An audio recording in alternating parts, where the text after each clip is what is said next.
बंदेयम जिन सिद्धांशे सूरी पाठक योगिना काय बचो मनो योगी सुतत्वस लब्धे। मंगलचल को सुधार लेना, जिन सिद्धांश से वो सिद्धस की जगह सिद्धांश लिख देना। अब देखो यहाँ कहते हैं इंद्रियों को लेकर, इंद्रिय किसे कहते हैं? संसारी जीव की पहचान के चिन्ह को इंद्रिय कहते हैं। इंद्रिय कितनी होती है? इंद्रियां 5 होती हैं। स्पर्शन, रसन, घ्राण, चक्षु और श्रोत्र इंद्रिय। स्पर्श इंद्रिय किसे कहते हैं? जिस इंद्रिय के द्वारा आत्मा स्पर्श का ज्ञान करता है वह स्पर्श इंद्रिय कहलाती है। अब ये याद रखना, इंद्रियां नहीं जानती हैं, इंद्रियां तो कर्ण होती हैं, इनके माध्यम से कर्ता आत्मा जानता है। जानने देखने वाला आत्मा है। संसार अवस्था में उसका ज्ञान जो आवृत है और कुछ आंशिक रूप से प्रकट है, तो वह आंशिक ज्ञान जो मति ज्ञान आदि के रूप में है वह इंद्रियों की सहायता से, मन की सहायता से पदार्थों को जानता है। इसलिए इंद्रिय के द्वारा आत्मा स्पर्श का ज्ञान करता है, वह स्पर्श इंद्रिय कहलाती है। स्पर्श इंद्रिय का जो स्पर्श विषय होता है वह कितने प्रकार का, कौन कौन सा होता है? स्पर्श पुद्गल द्रव्य का एक गुण है और स्पर्श इंद्रिय का विषय है। वह 8 प्रकार का होता है। शीत, उष्ण, रुक्ष, स्निग्ध, हल्का, भारी, कोमल और कठोर। अब इसके माध्यम से क्या लाभ मिलेगा? इसके माध्यम से अपने को भेद विज्ञान की उपलब्धि होगी। मतलब क्या कि ये पुद्गल के गुण ही स्पर्श रसगंध वर्ण और जो स्पर्शन आदि के विषय बनते हैं। मतलब यदि मैं ठंडा गर्म आदि का अनुभव करता हूँ तो ये आत्मा का नहीं, ये पुद्गल का अनुभव है।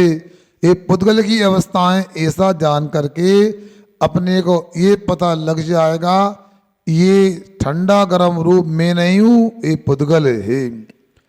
रस इंद्रिय किसे कहते हैं? जिस इंद्रिय के द्वारा आत्मा रस का ज्ञान करता है वह रसना इंद्रिय कहलाती है। रस इंद्रिय का जो रस विषय होता है वह कितने प्रकार का और कौन कौन सा होता है? रस भी पुद्गल द्रव्य का एक गुण और रसना इंद्रिय का विषय होता है और 5 प्रकार का है। खट्टा, मीठा, कड़वा, कसाला और चरपरा। बोलो।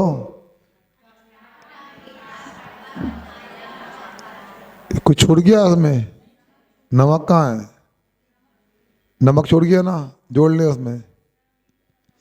अरे यही तो अपने को समझना है यहाँ पर। देखो नमक जो होता है अलग से खारा कोई गुण नहीं, खट्टा होगा, मीठा होगा, कड़वा, कसाला, चरपरा होगा। अब मीठा की जगह मधुर भी ले लेते, तो नमक हो या बुरा हो ये दोनों मीठे में आ जाते हैं। क्योंकि अरे आश्चर्य मत करो, आप खीर बनाते हो क्या डालते हो उसमें? है शक्कर, सही में। हाँ देखो समझ में आ गई। एक चुटकी नमक भी डाला जाता है, ऐसा होता है। यही तो बात है। अब देखना, अब नमकीन बनता है, नमकीन में मीठा भी डाला जाता है, डाल देना। मतलब ये हो गया खट्टा और मीठा दोनों मिलकर के ही पदार्थ में मधुरता लाते। मधुरता का नाम मीठा, इसलिए छूटा नहीं। पुद्गल के तो 5 ही रस रूप अवस्थाएं होती हैं जो यह बताई है, इसलिए छठी कोई अवस्था नहीं है, ऐसा जानना चाहिए। घ्राण इंद्रिय किसे कहा जाता है? जिस इंद्रिय के द्वारा आत्मा गंध का ज्ञान करता है वह घ्राण इंद्रिय कहलाती है। घ्राण इंद्रिय का जो गंध विषय है वह कितने प्रकार का, कौन कौन सा होता है? गंध भी पुद्गल द्रव्य का गुण और घ्राण इंद्रिय का विषय है।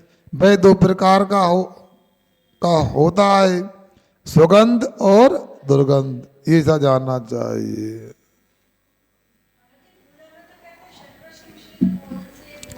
क्या देखो यहाँ पर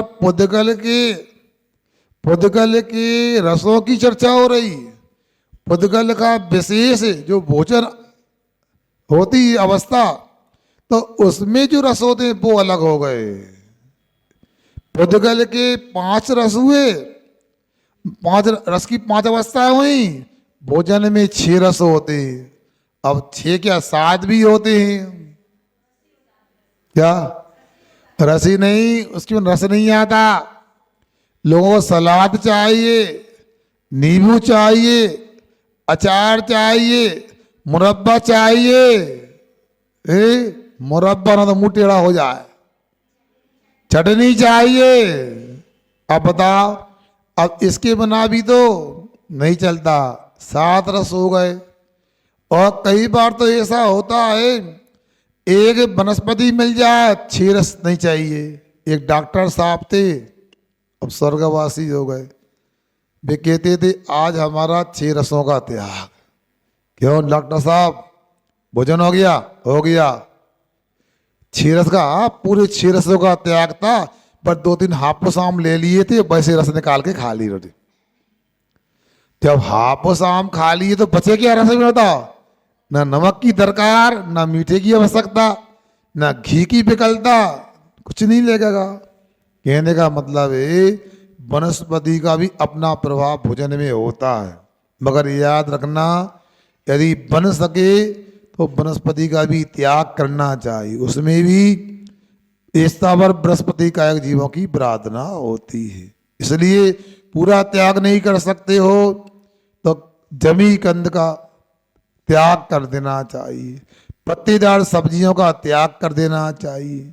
जमी कंद जमीन में उत्पन्न होते हैं, उनके अंदर में अनंत जीव होते हैं।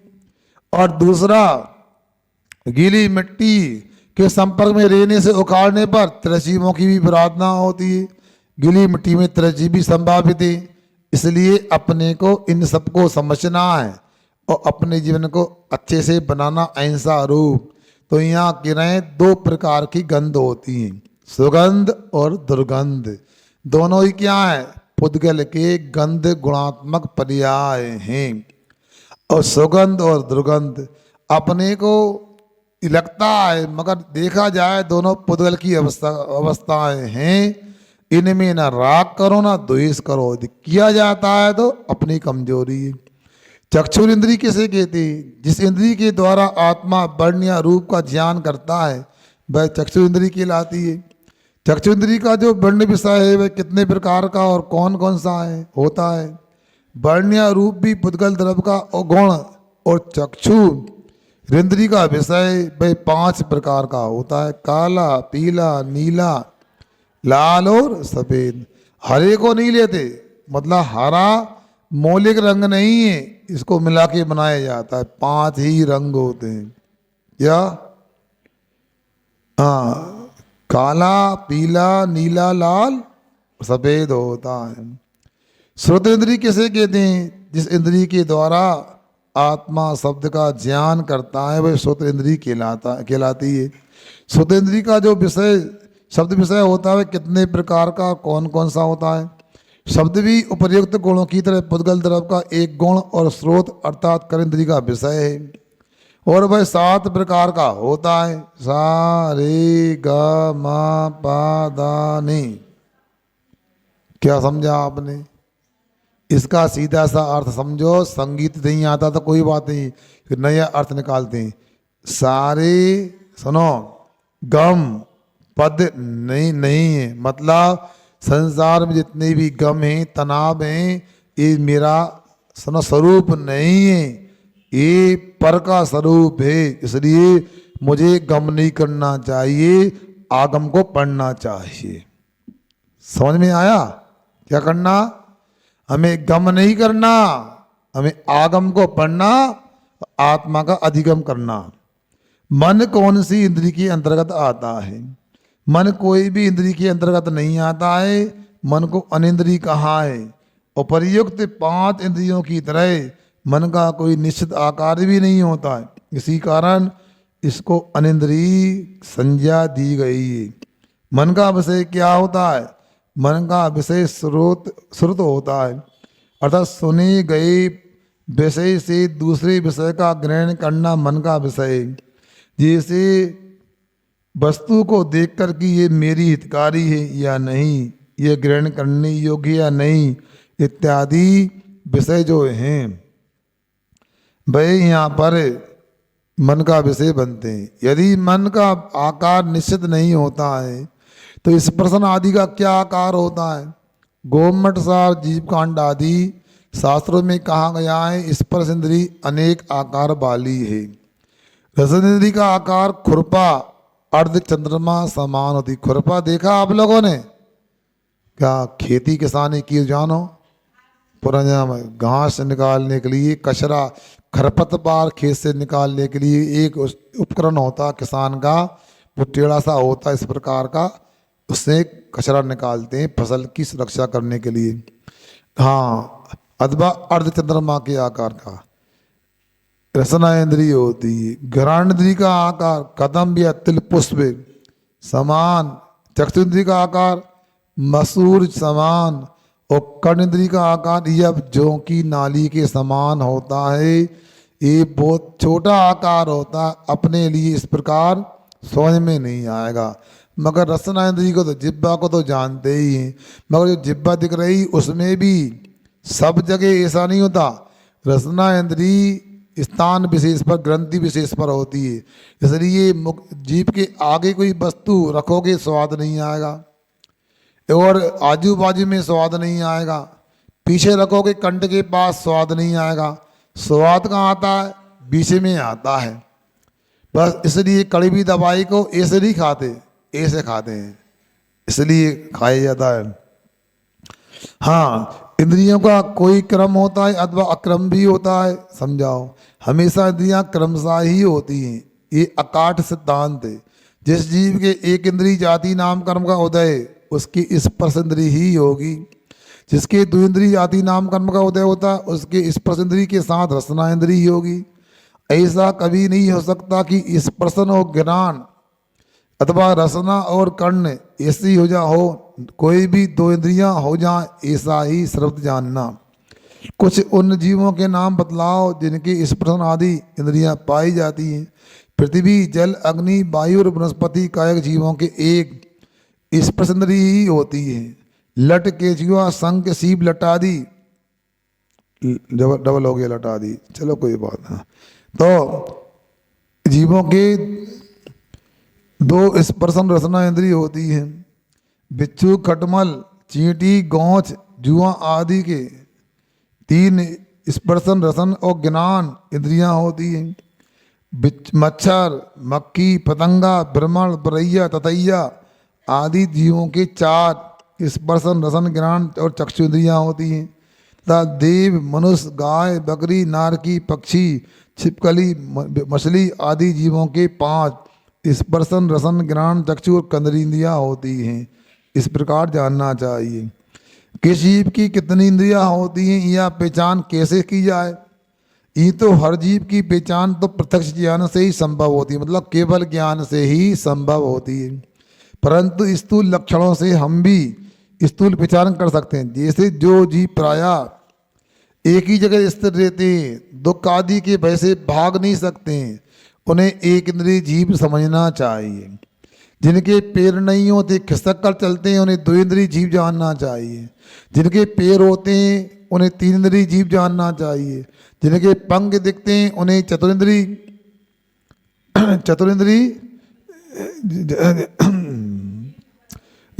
जानना चाहिए। पंचेंद्रिय जीव तो स्पष्ट समझ में आते ही हैं। उपयुक्त स्थूल अनुमान ही हैं, क्योंकि पक्षियों के पंख होकर के भी चार इंद्रिय जीव नहीं, उनकी पंचेंद्रिय ही होती हैं। यहाँ मच्छर आदि छोटे जीवों की अपेक्षा से कहा है, ऐसा जानना चाहिए। अब सुनते चींटियों के भी जब मरण अवस्था आती तो पंख लग जाते, तो चार इंद्रिय नहीं हो जाएंगी, तीन इंद्रिय रहेंगी। इस प्रकार अपने को समझना चाहिए। अब खिसक के चलने वाले कितने इंद्रिय होते हैं? मगर ऐसा नहीं, सांप भी खिसक के चलता है, पैर नहीं होते सांप के, कितने इंद्रिय? फिर इसलिए स्थूल लक्षण हैं, अपने को मोटा मोटा समझना चाहिए। हाँ, बाकी तो केवल ज्ञानी ही जानते हैं कौन से जीव किस प्रकार के होते हैं। कभी कभी इतने सूक्ष्म जीव होते हैं, जब वो चलते हैं तो लगा जीव है, अंदर पहचान नहीं पाएंगे जीव होते हैं, ऐसा रहता है। अब वो दीमक वगैरह होती है, अब भैया दीमक को कैसे पहचानोगे सुधीर भाई? कुछ नहीं होता, पीली मिट्टी सी भूरी मिट्टी सी लगती है, जब उसमें कुछ निकलता लगता है दीमक हो गई। बताओ, कागज में होती है, लकड़ी में हो लग जाती है दीमक, तो ये उसमें अंदर से सफेद से जीव निकलते हैं। ये है एक इंद्रिय जीव की कितनी अवगाहना, निवास और कितनी आयु होती है। एक इंद्रिय में कमल की उत्कृष्ट अवगाहना कुछ अधिक 100 योजन होती है तथा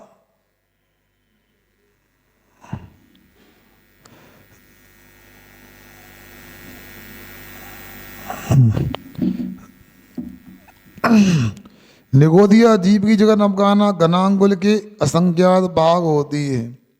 शंभु रमण द्वीप और समुद्र के बीच में उत्कृष्ट आयु 10 वर्ष की और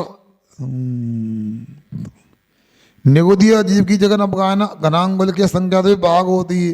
अंगुल से बोलते हैं, इसकी असंख्यात भेद करो तो असंख्यात जो भाग आएगा उतना निगोद जीव होता है। हाँ, शंभु रमण द्वीप और समुद्र के बीच में उत्कृष्ट आयु 10,000 वर्ष की और जगन आयु अंतर्मूर्ति की होती है। ये थोड़ा सा अलग लग रहा है, इसको भी देखना पड़ेगा। दो इंद्रिय जीव की कितनी अवगाहना, निवास और कितनी आयु होती है। दो इंद्रिय में संघ की उत्कृष्ट अवगाहना 12 योजन होती है तथा अनंद्री जीव की जगन अवगाहना घनांगुल के असंख्यात भाग होती है। हाँ, मतलब दो इंद्रिय जीवों में जगन और उत्कृष्ट अवगाहना बता रहे हैं। उत्कृष्ट तो संघ की 12 योजन की होती है। इतना बड़ा संघ होता है, कहाँ मिलेगा? यहाँ नहीं मिलेगा, शंभु रमण समुद्र में मिलेगा। उत्कृष्ट आयु 12 वर्ष की और हाँ तथा अनंतरी जीव की जगन अवगाहना घनांगुल के असंख्यात भाग, मतलब इतना छोटा दो इंद्रिय जीव होता है, वो घनांगुल की असंख्यात भाग अपनी आंखों से तो दिख ही नहीं सकता है। उत्कृष्ट आयु 12 वर्ष की और जगन आयु अंतर्मूर्त की होती। कौन की? दो इंद्रिय की, याद रखना। त्रिंद्रिय जीव की कितनी अवगाहना, निवास और कितनी आयु होती है। त्रिंद्रिय में कुंभी की उत्कृष्ट अवगाहना 3 कोष होती है तथा कुंतु जीव की जगन अवगाहना घनांगुल के असंख्यात भाग होती है। उत्कृष्ट आयु 49 दिन की और जगन आयु अंतर्मूर्त की होती है। बताया था ना, 49 दिन की होती है। अब सुनो, एक बात आपको बताएं क्या, ये तीन्द्री जाति का एक जीव था कुंतु। अब उसकी अवगाहनाई या कहना है कितनी होती है भाई? घनांगुल के असंख्यात भाग होती है। अब इतनी छोटी अवगाहना, अब मैं कहता हूँ ये उंगली है, इसकी असंख्यात भाग निकाला जाए, कितना छोटा देखने में आएगा? नहीं आएगा। सुन रहे ना, जैसे मान लो नमक होता है, नमक को पीसते हैं, बहुत महीन पीस दिया, बारीक पीस दिया आपने, तो क्या समझते हो प्रासक हो गया? नहीं हुआ। उसके नमक के बहुत बारीक महीन पीसने पर भी उसके कण में भी असंख्यात पृथ्वी कायक जीव हो सकते हैं, क्योंकि घनांगुल की असंख्यात भाग उसकी अवगाहना होती पृथ्वी कायक की। अब सुनो, ऐसा विद्वानों ने लिखा है, चक्रवर्ती के कटक को भी घुमा दो तब भी वो जीव रहित नहीं हो सकता, पिस नहीं सकता कि प्रासक हो जाए। इसलिए उसको पीसकर गर्म करने की बात बताई है।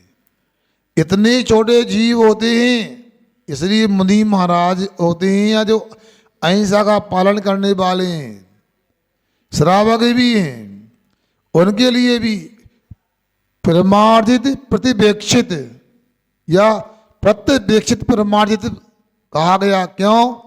देखो, मगर देखने के बाद भी आप सुनो, अहिंसा का पालन कर लिया ऐसा नहीं समझना, क्योंकि देखने के बाद भी इतने छोटे जीव हो सकते हैं वो आंखों का विषय नहीं बने। इसलिए मयूरी पिच्छिका से आप प्रतिलेखन परिमार्जन भी करो, प्रतिलेखन करो, देखो और देख करके परिमार्जन करो। फिर आप ये कह सकते हो महाराज जी परिमार्जन ही कर लो, देखना क्यों नहीं? इसलिए देखना जरूरी होता है कि उत्कृष्ट प्रतिलेखन की विधि में तो ये कहा है, यदि कोई जीव चल रहा है उसको अलग मत करो, दूसरे स्थान का उपयोग कर लो। यहाँ चींटी चल रही है ना, यहाँ से नमस्तु कर लो, वहाँ क्यों उसको परेशान कर रहा है चींटी को? इसे यहाँ जगह खाली पड़ी है, आपको आके कोई कहे हटो यहाँ से हम बैठेंगे, क्या कहोगे आप? भैया जगह तो खाली पड़ी, यहाँ बैठ जाओ, हटो ना, ऐसा कहेंगे तो आपको कष्ट हुआ कि नहीं हुआ? उसी प्रकार किसी जीव को वो किसी दिशा में चल रहा है, बैठा है, उसे अलग करते हैं, उसे भी कुछ ना कुछ कष्ट होगा। इसलिए समझदारी तो ये कि जहाँ जीव नहीं दिख रहे वहां देख करके परिमार्जन करके बैठो, ये उत्कृष्ट अहिंसा का पालन होता है। देखो प्रासोग करने में हिंसा का पाप लगता है, ऐसा करो खाना पीना बंद करो आज से। बोलो, कुछ लोग ये भी कह सकते हैं महाराज जब हिंसा तो होना ही है तो पीसना कूटना गरम क्यों करना? नहीं, सुनो, सभी बातें शास्त्रों में नहीं मिलेंगी आपको। आपके मन में आ सकता है अरे क्या महाराज का सुनना, ये पुस्तक ले लो अपन दुकान में पढ़ लेंगे पूरी। दुकान में पुस्तक तो पढ़ सकते हो, स्वाध्याय जैसा होना चाहिए वैसा नहीं हो सकता। कुछ बातें बार बार पढ़ने से चिंतन में आती हैं। अब मैंने चिंतन किया, इसको लेकर सुनो ध्यान से। अब चिंतन ये किया कि आखिर ये बताओ वनस्पति में जीव होता है, नमक में जीव होता है, जल में जीव होता है, तो गर्म करने पर भी पीसने पर भी जीव तो मरेगा, फिर गर्म क्यों करना? मगर नहीं, हमारे आचार्यों ने जो कहा है पूर्ण वैज्ञानिक है, केवल ज्ञानियों को सुन करके कहा है, इसलिए गलत नहीं है। आप लोग यदि सब्जी है, नमक है, पानी है, इनको कच्चा ले लेते हैं तो उसका एक जीव तो नष्ट होगा, पक्की बात है, मगर उसमें पेट में 5-6 घंटे रहने पर और भी उसमें अनंत जीव उत्पन्न हो सकते हैं, सम्मोचन जीव उत्पन्न हो सकते हैं। इससे आपको बीमारी हो सकती है, बीमारी में और जीव उत्पन्न हो सकते हैं, तो आप बहुत बड़े हिंसक हो जाएंगे। मगर जैन धर्म में 5वीं प्रतिमा में कहा जो दया का मूर्ति होता है वह कभी भी कच्चा नहीं लेता है, दया मूर्ति होता है, प्रासुक लेता है। प्रासुक लेने में कई लाभ मिलते हैं। प्राणी संयम पलता है, वो पलता ऐसे कि उसमें नवीन जीवों की ना उत्पत्ति होगी न प्रार्थना होगी।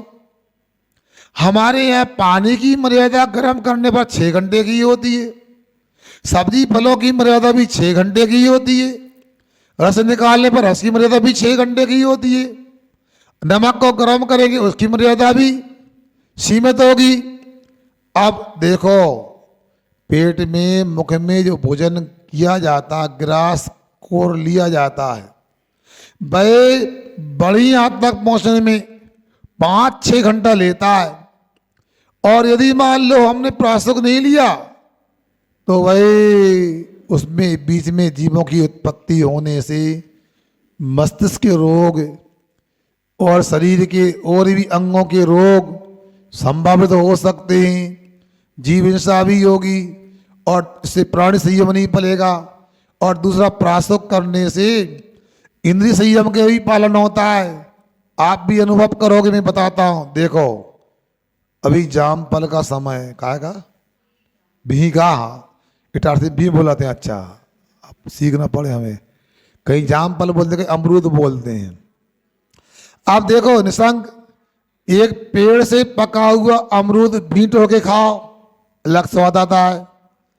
सुनो, नीचे गिरा हुआ अलग स्वाद आता है। चाकू से बना के खाओ, टुकड़े बना के खाओ, अलग स्वाद आता है। उसको पीस के खाओ, अलग स्वाद आता है। उसका सेक बना के खाओ, अलग स्वाद आता है। सादा रस पियो, अलग स्वाद आता है। उसके लिए सुनो, चटनी बना के खाओ, अलग स्वाद आता है। और इतना ही नहीं, सुनो, गरम करके खाओ तो अलग स्वाद आता है। बोलो स्वाद में अंतर है कि नहीं? एक भी में कितने स्वाद आ गए। मगर जो दाल पकी खाने में मजा आता, वो बना करके मजा नहीं आता। जो सुनो, कच्ची बिना चाकू लगाए खाने में मजा आता, वो ऐसे नहीं आता। कई लोग सेब फल भी ऐसे ही खाते हैं, भी ऐसे ही खाते हैं। तो आपने फल को देख करके, धो करके और टुकड़े बनाकर गरम करके खाया तो आपको वो स्वाद नहीं आएगा जो कच्चे में और अखंड खाने में आता। इसलिए इंद्रिय संयम भी होता है। गरम करने का स्वाद अलग होता है। कई चतरा लोग आते हैं हमारे सामने चौके में, महाराज केले ले लो, सेब फल ले लो। भैया प्रासो किए कि नहीं किए? अरे महाराज प्रासो किए तो सकल सूरत तो लग नहीं रही प्रासो की। प्रासो केला अलग दिखता, सांवला सा हो जाता, काला लगता है। और गर्म नहीं करते तो सफेद होता है, बिल्कुल दूध की तरह। महाराज जी, हमने इसको बिना छिलके निकाले गैस पर सेगड़ी चूल्हे पर रख करके गर्म किया था ताकि काला ना हो जाए। तुम्हारा दिमाग काला है, अब क्या करें बताओ। अरे ये सोचो, आप यदि केला खाने को तैयार हो, मना नहीं किया यार, अब छिलके तो नहीं खाना ना, तो छिलके में जो जीव होंगे उनकी तो गर्म करने से व्यर्थ में विराध ना कर दी। एक बात, आपको अंदर का गूदा खाना था ना, उसको ही गर्म करो और इतना गर्म करो अंदर तक उसका स्पर्शन बदल जाए, स्वाद बदल जाए उसका, तब प्रासो माना जाता है। पतले कटोरे में कर देते, छुन छुन धुआं निकलने लगता है, वो अंदर गर्म नहीं होता। तो आधा गर्म आधा कच्चा, ये तो बीमारी का और कारण बन गया। ऐसा नहीं, गर्म ही लेना अंदर से। अब सुनिएगा, अब लोग कहते काला पड़ जाएगा। भैया यदि काले का और स्वाद का विकल्प है तो 5 प्रथमा मत लो, 4 प्रथमा रखो अपने।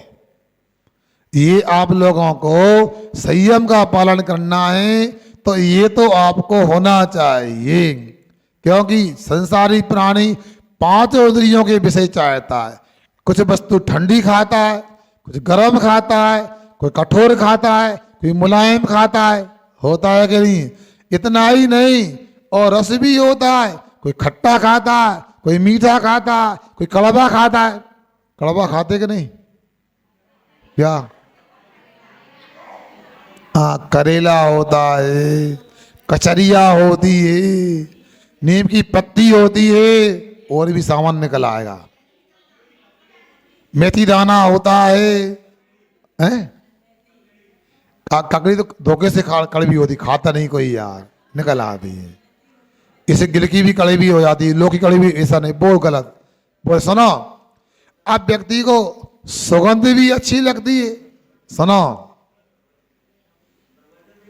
क्या? हाँ, ज्यादा कड़वा हो जाता तो भग जाते, लौट के नहीं आते वो। हाँ, अब इसके बाद में आपको चक्षु इंद्री भी अच्छे चित्र दिखना चाहिए, अच्छा दृश्य चाहिए। आप कर्ण इंद्री अच्छे शब्द बोलना चाहिए। 1000 शब्द आपके अनुकूल बोल दिए तो याद मन नहीं रखोगे। एक शब्द कड़वा बोल दिया, कठोर बोल दिया, जिंदगी भर नहीं, कई जन्मों में याद रखते हो।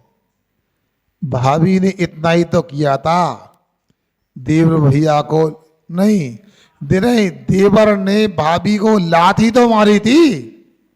क्या किया था बताओ? इतनी हंसी मजाक होती है, यदि पैर लग गया, मार दिया, और फिर क्या हुआ?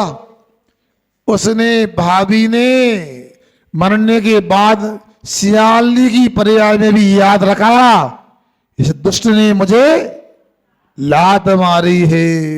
तो समझ में आ गया ना, छोटे जीव भी होते इसलिए प्रासोक करने के पीछे इंद्रिय संयम और प्राणी संयम का पालन करना है। इसलिए आप लोग कई बार आलस कर जाते, थोड़ा गर्म कर दो, अरे कौन देख रहा, गर्म पानी धो लो, ऐसा ना गर्म पानी से धोने से वस्तु प्रासक होती, ना पतले बर्तन में होती। आपको प्रासक करना है, आप मोटा बर्तन लो, मोटा पीतल का बर्तन हो, लोहे का कढ़ाई वगैरह हो, थोड़ा सा उसमें घी लगा दो। पतले बर्तन में भी प्रासक करना है, थोड़ा सा घी लगा दो, चिकना कर दो बर्तन को, वो जलेगा नहीं, वस्तु अंदर तक गर्म हो जाएगी। मगर आप लोगों को ये सब बातें ध्यान रखना चाहिए। आप लोग साधुओं को आहार तो कराते हो, अच्छी बात है, मगर आप साधुओं को स्वास्थ्य भी दिया करो। यदि आप विधिवत आहार देते हैं तो औसत दान भी आहार दान में समाहित हो जाता है। मगर आप लोगों की कहानी ऐसी है, देख लें तो ठीक, बनना जो करना है। खुद भी बीमार होते हो, खुद भी ऐसे बर्तनों का सामग्री का उपयोग करते जो कैंसर आदि के कारण होती है, और साधुओं को देने में भी पीछे नहीं रहते हो। प्लास्टिक में पानी भर के लाना कुएं से, प्लास्टिक के डब्बे में पानी भरना, घी तेल पतले पदार्थ रखना, इसके बाद में नॉन स्टिक में छौंक लगाना, कुकर में एल्युमिनियम में आप भोजन बनाना, दाल वगैरह तैयार करना, हानिकारक हैं। ये अभी भी मान जाने में न जाना हो। यदि आपको दवाइयाँ ना खाना हो, आपको हिंसक दवाइयों से दूर रहना हो, अपने रसोई घर को शुद्ध बनाओ, स्वास्थ्यप्रद बनाओ। राजीव दीक्षित जी एक बार मेरे पास बंडा में आए थे, अब तो स्वर्गवासी हो गए। वो कोई अनपढ़ नहीं था, गंवार नहीं था, IIT खड़गपुर से इंजीनियर था वो। उसने मेरे को बताया, देख रहे बहुत सादगी, खादी के कपड़े पहनता था, स्वदेशी का काम करता था। उसका कहना था कि यदि भारत के और दुनिया के पूरे डॉक्टर 24 घंटे सेवाएं दें तो दुनिया में इतने बीमार लोग हो गए हैं, उनके उपचार करने में 300 वर्ष लग जाएंगे। और आप जानते हो 300 वर्ष में डॉक्टर मरेगा कि नहीं मरेगा, और बीमारी बढ़ेगी कि नहीं बढ़ेगी।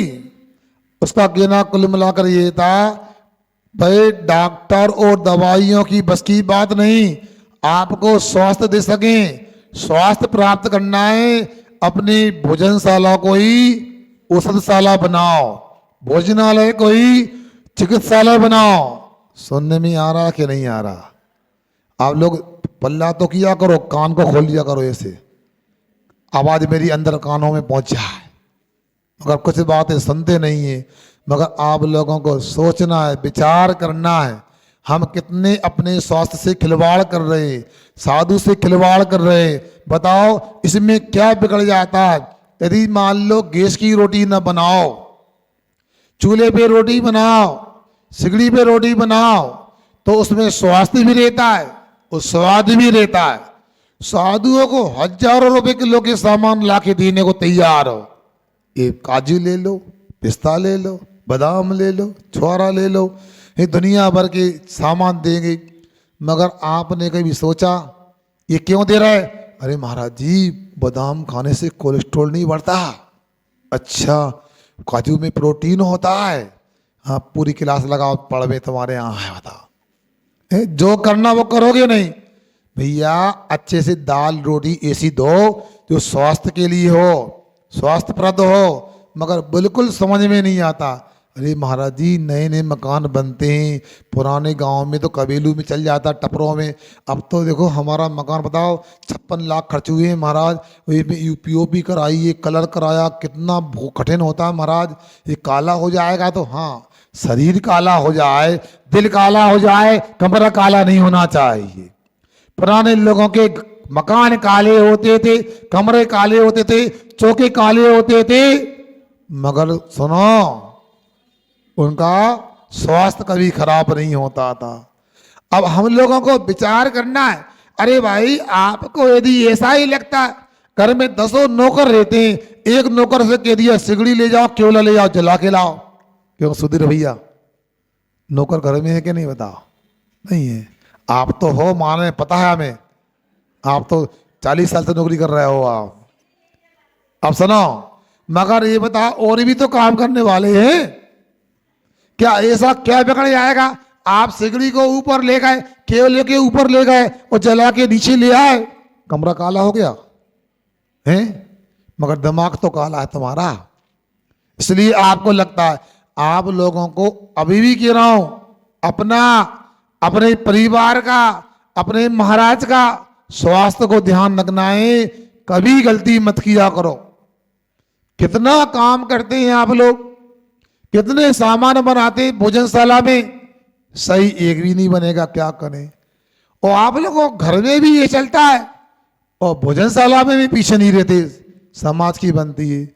मैंने एलकेजी में देखा, भोजनशाला में मेरी बात का पालन नहीं किया गया, जो मन में आया किया, क्योंकि पेमेंट तो कमेटी को करना है, हमको तो बाद में बात करना है। क्या हुआ, कितना फिकता था और कितना बनता था। हमको बच्चों ने बताया, इतने आइटम बनाए मरा थाली में नहीं बनते थे, बताओ। क्योंकि फ्री का चंदन घिस मेरे नंदन, बना के खिलाओ तो पता लगे, मगर फिर भी मना नहीं, ऐसा बनाओ, ऐसा खिलाओ जो स्वास्थ्यप्रद हो। क्या, जो अंग लग जाए, बीमारी का कारण नहीं हो। आपके घरों में पूरी चौके की व्यवस्था देश नेश होती है। अब एक बात और मैं बोलता हूं, आकुलता नहीं करना, पानी गिर रहा है, अष्टमी का दिन है आज। हाँ, तो मैं ये कहना चाहता हूं आपसे, ये बताओ, भोजन रसोई घर में करना चाहिए कि बैठक रूम में करना चाहिए? है बोल का नहीं, बोली लगा रहा हूं क्या? 12 तारीख को लगना बोली तो। हाँ, क्या रसोई में घर में करना कि बैठक कक्ष में करना? सुनो, क्यों करना रसोई घर में बंडी भाई? बोलो। सब क्या 99% लोगों क्या भोजन करने की टेबल, क्या बोला था वो खिलाने? अच्छा, अच्छा सा कहा था तुमने, डाइनिंग टेबल। हिंदी में नहीं, रोटी खावे की टेबल है। अब सुनो, मगर टेबल भी अंग्रेजी होता, मैं क्या बताऊं, वो शब्द आ नहीं रहा मेरे लाने, बताओ। अब सुनो, आप लोग सबके यहाँ ऐसा ही होता है, जबकि स्वास्थ्य की दृष्टि से विचार करो, कभी भी बैठक कक्ष में भोजन नहीं करना चाहिए, बीमारी को निमंत्रण देना है। क्यों?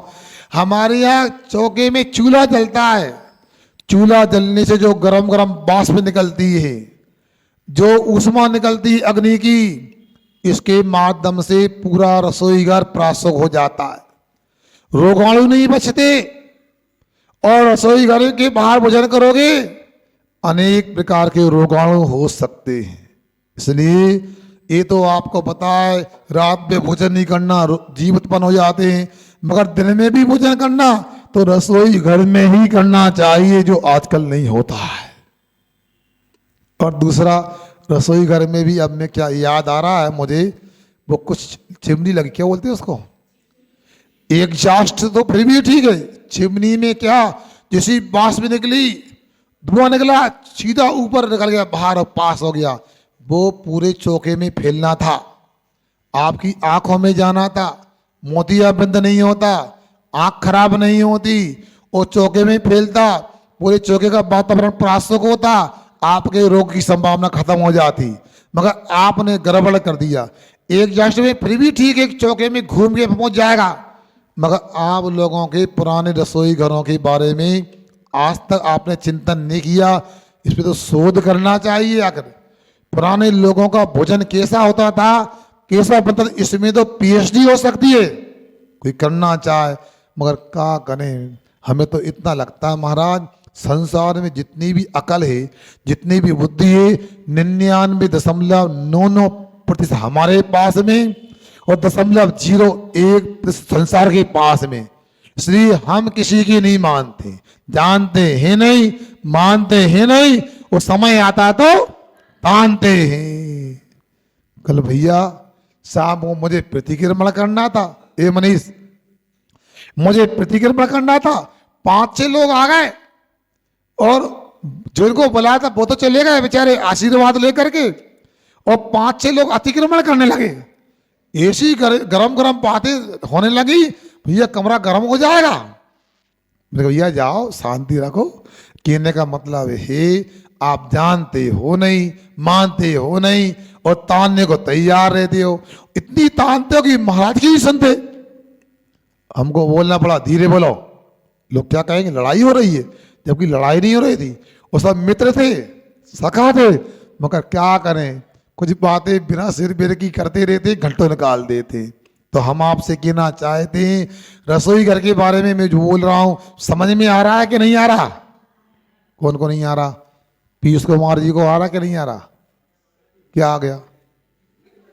भूख लगे आई हैं? अब ये पीयूष कुमार जी भूख लगे आई, ये रोटी खाते कहाँ है? मैं देख लिया सब तुम्हारे लिए, बताओ क्या बोलते? रोटी बनती नहीं है हमारे यहाँ, बस काजू कतली है, बादाम तली है, क्या क्या मैं गिना नहीं सकता हूँ, बताओ। मगर मैं कहता हूँ खाओ खिलाओ, बिल्कुल मना नहीं, मगर स्वास्थ्य को ध्यान में रखो। इतना कहना चाहता हूँ, यदि आपको मेरी बात समझ में आ जाएगी तो पक्का आज भी 100 वर्ष की उम्र तुम्हें मिल जाएगी। मगर क्या करें महाराज, 60 वर्ष पर्याप्त थे, ज्यादा नहीं छीना। ये नहीं, यदि आपकी मान्यता ये है कि 60 वर्ष ठीक है तो ये भी गलत, क्योंकि आयु कर्म को नष्ट करने का भाव भी हिंसा है। आयु कर्म भी 10 प्राणों में एक प्राण आता है। कभी मन में विचार नहीं करना, अक्षर मर जाए। कुछ लोग कहते भगवान हम तो अभी मर जाए, चलते फिरते तो अच्छा है। भैया ऐसा क्यों उब रहे हो? अरे महाराज बुढ़ापे में हाथ पांव नहीं चले हमारे तो फिर क्या होगा? तो ऐसे काम क्यों करते कि बुढ़ापा आए और हाथ पांव ना चले? अरे अच्छे से प्रकृति में जियो, जैसा भोजन करने को कहा, जैसा बनाने को कहा, जैसे काम करने को कहा तो कोई दिक्कत नहीं। 2-2 मंजिलों में लिफ्ट लग जाती हैं, माथा पकड़ना पड़ता है। सही में अभी लिफ्ट से चढ़ो, मशीन से आटा पीसो, मशीन से पानी खींचो, और सुनो मशीन से पोंछा लगाओ, और मशीन से भोजन मंगाओ, मशीन से भोजन करो, और बाद में फिर क्या होगा? हैं? फिर मशीन में रखे रखे मर जाओ वेंटिलेटर पर, कि डायलिसिस क्या बोलते हैं, वेंटिलेटर पे मर जाओ। क्या अब तो पूरा मशीन ही है। मरघटा में जाओ, भाभी लकड़ी ले जाते हो दीपक, कहाँ वो भी हीटर में रख देते हो उठा करके। अभी तरक्की होने वाली है, मतलब अभी नहीं हुई है महाराज। अब देख लो क्या विकसित राष्ट्र हुआ? सोचो विचार करो।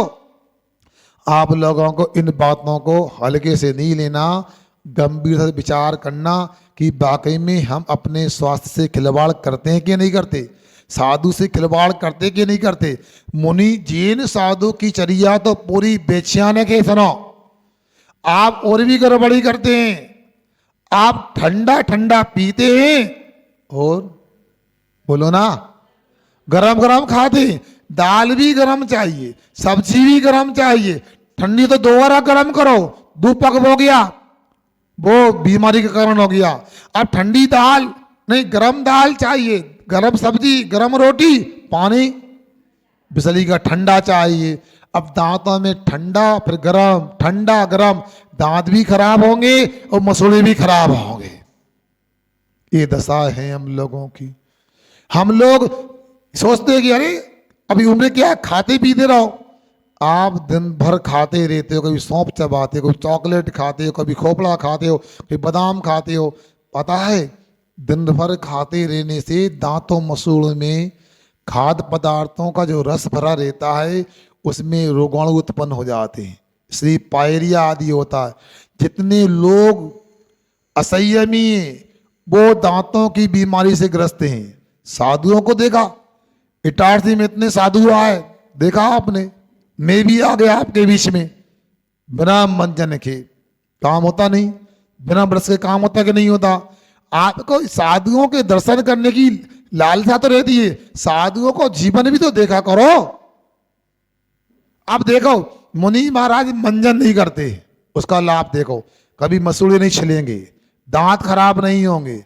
और जो रात में लार बनी थी, महाराज ने आहार के पहले एक मंजन नहीं किया, लार बनी, पानी पिया, लार पेट में चली, अमृत है वो लार।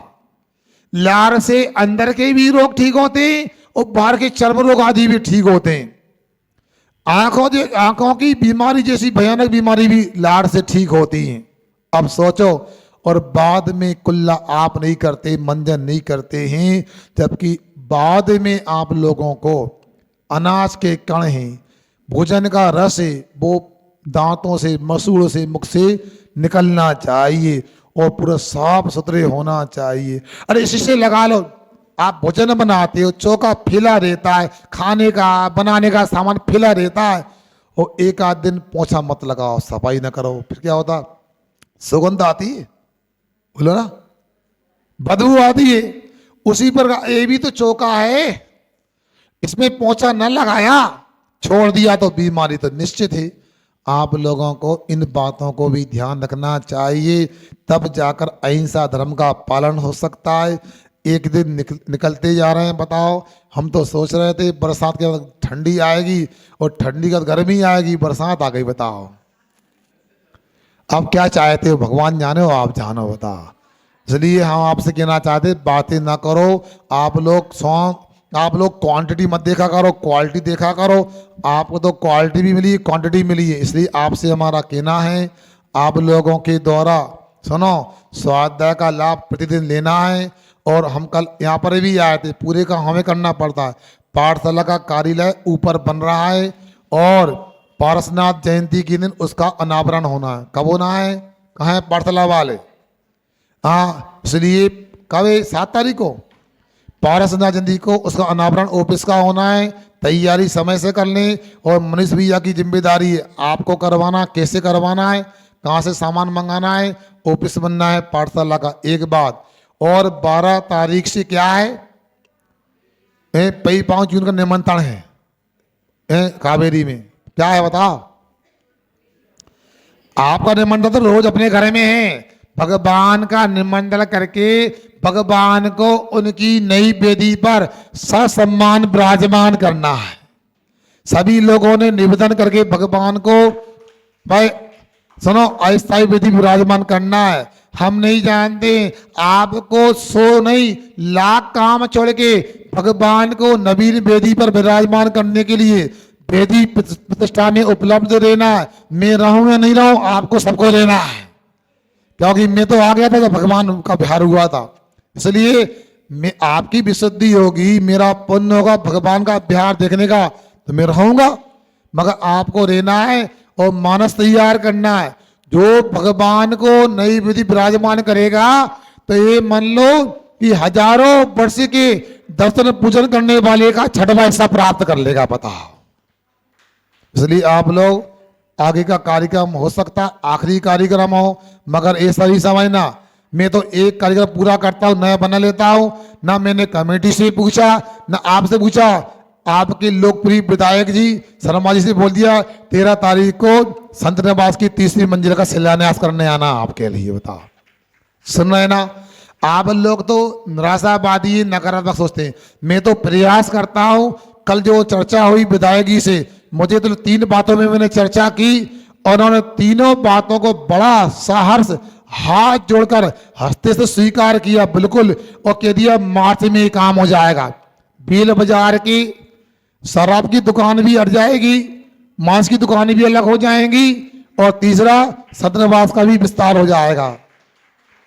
आप लोग तो दुकान पे बैठे रहो, सोते रहो आराम से, हम पूरा काम तुम्हारा करवा दें। दिनवाणी